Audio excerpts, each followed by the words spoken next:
We struggle advocating for ourselves for one of two reasons. Either we were raised without a voice and have not established what basic advocacy looks like, or we had too much of a voice and we do not know how to professionally communicate.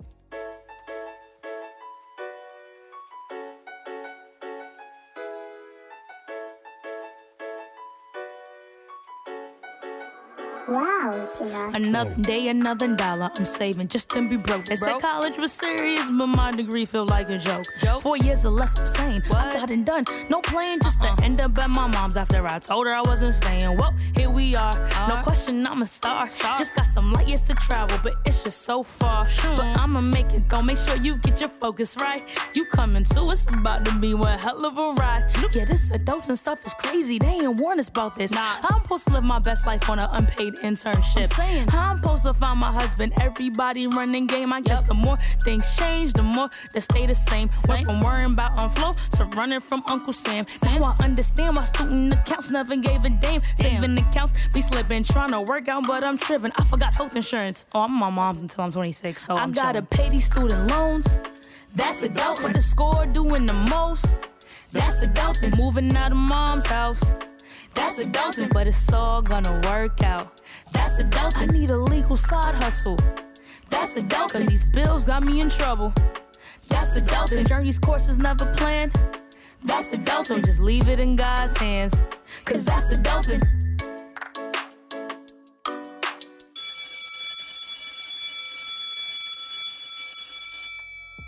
Hey friends, welcome back to another episode of the School of Life podcast. Y'all, we are almost at the end of 2022, and to say that is so insane because somehow this year does not even feel real because there is no way.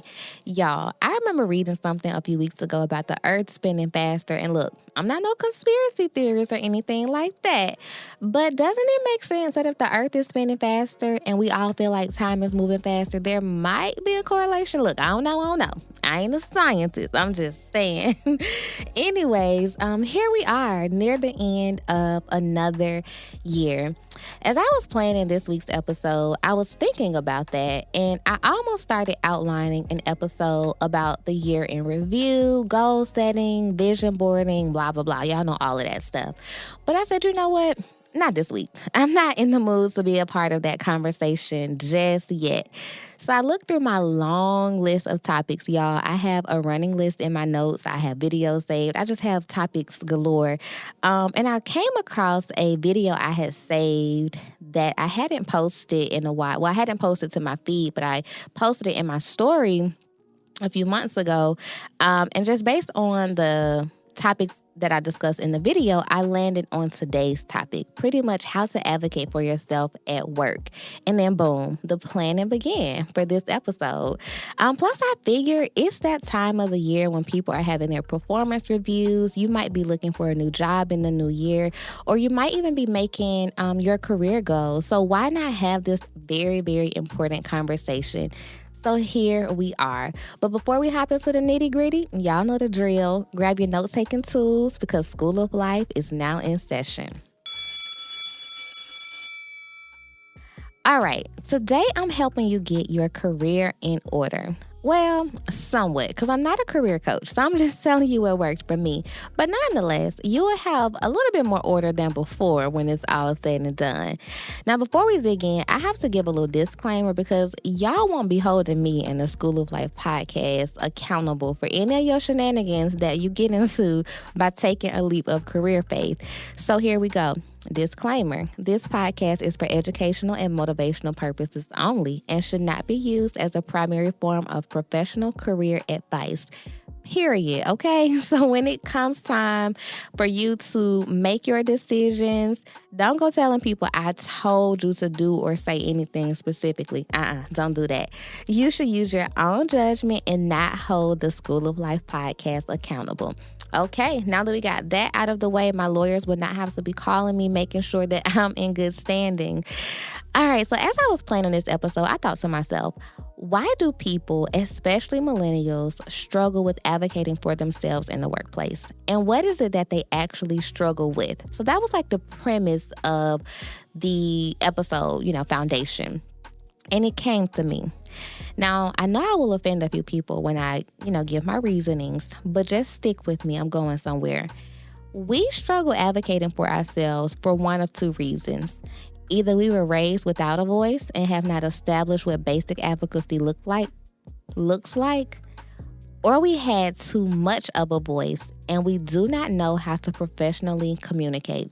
For example, if you're like me and did not have a voice as a kid or weren't even allowed to have a voice, asking for basic things like permission to go hang with your friends felt heavy. And if you know, then you definitely know. So in turn, as an adult, there is no way you know how to ask for more money on your paycheck. Like, it's just no correlation. You could barely ask to be taken somewhere. Y'all know how the parents were. And so now you're supposed to know how to provide your manager with feedback. Yeah, right. Or get this, on the flip side, if you were raised with too much of a voice, you probably do not know how to professionally communicate. So yes, you know how to get a little rowdy when needed because you know how to throw a little small tantrum, and that's always worked for you. But listen, friend, if that's you, that's not going to work in the workplace. That's not going to work. You are used to demanding things from your parents and probably with an attitude or a nasty tone. And most times it probably worked for you. But now that you're supposed to know how to professionally ask to get paid $10,000 more a year, not going to work. So what do we do? In both instances, it's not ideal, and I'm not throwing shade or throwing shots because both are bad. And some may not even agree that those are the only two reasons, but they're my reasons, and this is my podcast. But what I found was, as I was thinking more and planning more, there's a commonality that we can drill down to, and that's the fact that in both of these cases, we simply weren't taught. So imagine that. You don't know how to use your voice properly, and no one has slowed down to teach you, and now you've unconsciously contributed to America's wage gap, equity gaps, generational understanding gaps, heck, all the gaps that come up in the workplace. Look, when we don't properly advocate for ourselves in the workplace, especially from the standpoint of our pay, we contribute to those problems. When people don't teach us how to advocate for ourselves in the workplace, especially from the standpoint of our pay, we contribute to those problems. Now, let me say, pay isn't the only way we can advocate for ourselves. In fact, this whole topic, the idea came from that video I was telling you guys about. And in the video, I'm talking about how I took time, advocating for myself with a previous employer. And I'll share the video to my feed. But long story short, for a while, I had been feeling like I was not able to give my all because we were operating in a really reactive state that was very unorganized. Look, the right hand didn't know what the left hand was doing, and the head wasn't following the neck. And if I was the hand, I was just scribbling, just scrabble all over. And I honestly got to the point where I felt like I was wasting my time. And sure, I was applying to jobs, and I eventually got one and got on up out of there. But nothing was coming through quick enough. And so I decided to speak up. So in this example, now pay was still an issue, but that's another story. We'll do an episode on negotiating salaries. But in this example, I advocated for myself because my work product was being affected. In fact, the worker being me takes so much pride in anything I do. Like, y'all don't know me personally, but the people that do, I'm a worker bee. And when the quality of my work is impacted by others, that's a big problem. And when that happens, I know I have to use my voice. And so I did. When it was my turn to provide updates to the team during one of our management meetings, I literally and politely said, "Hey guys, I know we've experienced, some changes, some setbacks, and some challenges recently, but I'm feeling like there's a disconnect, and it's impacting my ability to do my job. And because I can't effectively do my job, I'm not able to show up in my fullness. Something has went wrong in our operations, and I just want to take time to address it. And we did. Now, don't get me wrong. It wasn't fixed the next day or even the next week. And now that I think about it, it might not have been fixed the next month. But what happened was that my then boss and even her boss scheduled some time to chat in more detail about my concerns, and I was able to then fully express to them, of course in a professional way, what was going on and my thinking behind our challenges and how it was impacting my work, and provide examples. Now, what they didn't know was that I was already one foot out the door, okay? But I did not want to leave without first giving them a chance to fix the areas I was expressing concerns in. You may be wondering, okay, Miss Jaye, well, what exactly did you say? And I promise, I'm going to give y'all a little script. I'm going to get there. But I want to be sure you understand why you must advocate for yourself at these jobs. For me, I personally never want to give people a chance to say they didn't know something. Furthermore, I personally like to leave places better than I found them, and that applies to my career. So how can I use my voice to support my own growth and the growth of someone else? That's my why. Now, if you don't care about these things, this might not be the episode for you. But as for me in my career, I've only gotten where I am because others paved the way. And that's just a matter of the fact.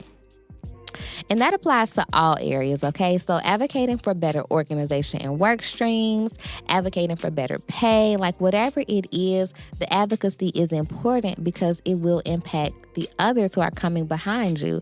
And like I've just shared, advocating for more responsibilities, if desired, it has to be your own choice pretty much. Like whatever you're advocating for, make sure it's your choice and something that you care about. Now, the pay episode will be its own because that's a whole set of steps, but the principle remains the same. The advocacy is important.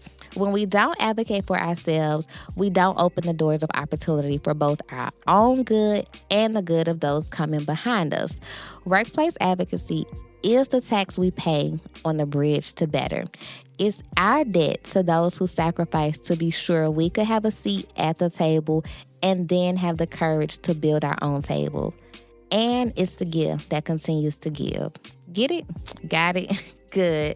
So now that we know the why, let's talk about how. How do we get from quiet church mouse to workplace champion? I'm glad you asked. Y'all know I love a good list. I'm so excited, y'all. I'm just talking so fast. I'm going to slow down a little bit. Y'all know I love a good list. So here we go. I have my top 4 ways to become an effective advocate in your 9 to 5. The first one, get a 360-degree view of the problem. Before taking your advocacy to your boss, make sure you've done your research and have a full lay of the land. Sometimes we get so caught up in how the problem is affecting us that our lens is a little bit selfish. So step outside your bubble and observe operational changes, budget changes, personnel changes. All of these play a part and will help you with number 3, which I'll discuss. For example, in my previous role, there had been a change in management. Our director had changed. Because of that, there was some operational confusion because, listen, there was a power struggle and a management style conflict. It was just a lot going on. But those challenges trickled down to the entire staff. But for me specifically, because I was the head of comms, I didn't know who I reported to. I didn't know how to report to them. I didn't know what to report or what the comms priorities even were, which in turn left me little work and feeling a little bit tossed around. Y'all, it really was a hot mess. But instead of going to my boss saying, this is a mess, fix it, I stepped back and outlined the root issues, and that was the change in management and me not understanding the new structure. Number 2, quantify how the problem is affecting your work. It's not enough to say, I can't work at my best. What we really want to say is, Since the unstable management change that has impacted our structure, I have not been able to produce high quality deliverables, such as releasing the monthly newsletter, which has a 70% open rate, creating social media postings, which help our digital growth and build trust with our online audience, or hosting our weekly ally meetings to keep our stakeholders engaged. You can even go as far as providing in-depth examples of the negative impacts of each of these. Optional, but effective. Either way, your boss needs to hear the gut punch that you're feeling in order to understand. If not, it won't be readily apparent because anyone can say, oh, I'm not able to do my best. But when you really quantify what your best is, it's like they're like, okay, this is clicking for me. So spend some time quantifying how that problem is impacting your work. Number 3, be solution-oriented and be realistic, y'all. It is not enough to go to your boss with a problem and not have a solution. You're wasting your time and you're wasting your breath. As a current director myself, I enjoy when my peers bring me a problem, but have ways we can solve it. A solution goes a long way. And get this, it doesn't even have to be the right solution, but it's the thought that counts because now I can help you develop that solution into what the ideal solution will be. And sometimes your solution might be the ideal solution. Aside from knowing that I would have the conversation with the team, in my example, I outlined 3 scenarios that could help my situation. So yes, we're going to acknowledge this problem, but here are 3 different ways we can address it. One was an immediate solution, the other was a short-term solution, and the third was a long-term solution. The key here was to diversify the options, and this is not, something you have to stick to or you don't have to use, the model that I have laid out, but it was helpful for the team I was sharing this with. The last tip I have for you, check your tone. This is a hard one because y'all know y'all feisty. I know y'all feisty out there, but check your tone. Whenever you go to have the conversation, it will be of the utmost importance to check your tone. We don't want to be shy and insecure about what we need. No, we're not playing those games. We also don't want to be too overpowering, though. We need the confidence, but at the same time, we don't need the finger pointing and the arrogance. We need what I'm liking to call the career humbleness, the professional humbleness. That's a sweet spot that you have to find. And I wish I could tell you how to find it and the perfect things to do, but I can't. It all depends on the individual. But if you practice, I promise you will get it. So for me, I am naturally not shy. I am a social butterfly. I can be really sassy. And sometimes that comes off as maybe arrogance, but maybe not. It just comes off as a lot. I'll say that. I have a big personality. And so what I had to learn how to do in checking my tone is balancing my sass with that humble pie and it coming out in such a professional, sweet, loving, funny way that people have no choice but to respect it. So the real key, I would say, is thinking about who you are. Think of your younger self, no matter what side of that equation you were on that I talked about earlier, and just do the opposite. That definitely helped me as well, doing the opposite of what I did then. So because of how I was raised, I didn't know how to advocate for myself. I didn't have the confidence. I didn't know how to speak up. But now I do. And that's it. So for me, personally, my workplace advocacy started off a little bit insecure. I'll be honest. I know I'm saying, people, respect who I am and all of that, but that's not how it started. I didn't believe what I was saying at first, but with more practice and really bringing in my personality with that confidence, with that humbleness, I ended up being able to get the results I wanted to get and truly be confident in what I was saying and trusting my tone when I went to present. Now, I promise, if you begin implementing these tips in your advocacy, you'll be able to face that boss very confidently. Remember, this is real growth. Like, y'all, this is the true sign that you're stepping into your own. You're not using old and tired excuses of not being taught. You're not throwing a tantrum when it doesn't go your way. You're practicing real professionalism. And I wish y'all could see me. I'm doing a little air clap because that takes a level of maturity that most people do not reach, okay? I won't lie. I'm always told that I carry myself in a very mature manner, both personally and professionally. And I do. I do. But in terms of professionalism, it's because I use these very important soft skills that mentors and advisors have taught me. And I really take my professional growth very serious. And I want to, encourage you to do the same because that's how you continue to grow, even in terms of pay and the types of jobs you get. Like, it all works together. So yes, I'm the bomb at my job, but I'm a bigger bomb at being professional. And let me clarify, I'm the BOMB, not a BUM. After I said that, I'm like, wait, I am not a bum. I'm the bomb. Okay, get it? Got it. Good. You know the saying, when you know better, you do better, right? I really feel like that's what this episode was. We didn't know when we started out, but now we do. And I can't wait to hear from y'all on how you are doing better. In fact, I haven't even gotten to share with y'all on air yet. I know I posted it on my Instagram, but y'all, you can now leave me a voicemail for a chance to be featured on the show.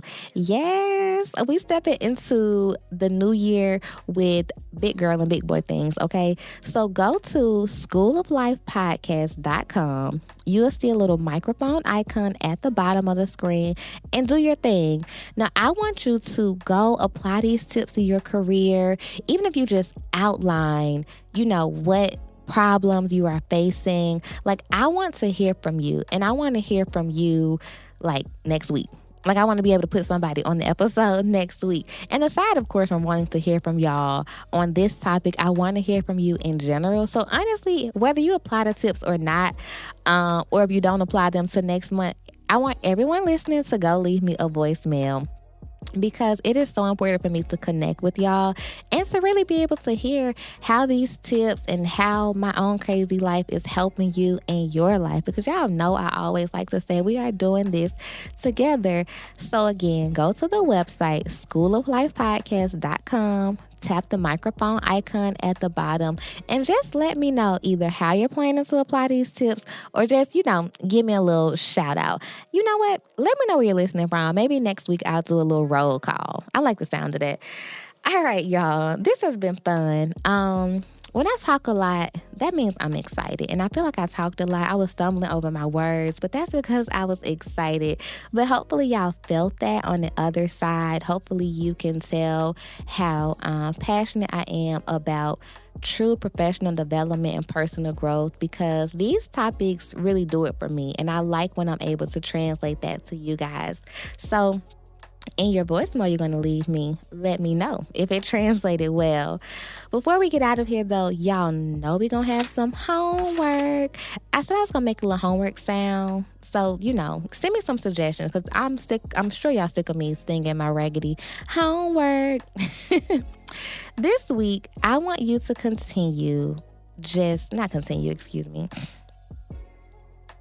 This week, I want you to outline just one way you can advocate for yourself at work.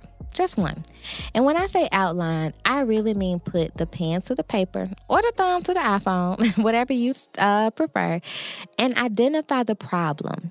Bullet point how it's affecting your work and think of a realistic solution. Your boss will want to see that you are solution oriented. So remember, this part is probably the most important. Then I want you to practice having a conversation. It can be with yourself. It can be with your sister, your brother, your mom, your auntie. Shoot, you can even send me a voicemail and I will truly provide real feedback on air during a follow-up episode. Look, you can do this. I know this is not easy. I know this is probably something out of your comfort zone, but you got this. And I'll be waiting to hear your stories through the School of Life voicemail. All right, friends, that wraps up another episode of the School of Life podcast. As always, y'all know I hope you learned something new or gained some type of new life insight, because that's why this podcast exists. Listen, we all in this together. Keep fighting, keep pushing, keep evolving. Love y'all. Talk soon. Gotta pay these student loans. That's adults with the score doing the most. That's adulting. Moving out of mom's house. That's adulting. But it's all gonna work out. That's adulting. I need a legal side hustle. That's adulting. 'Cause these bills got me in trouble.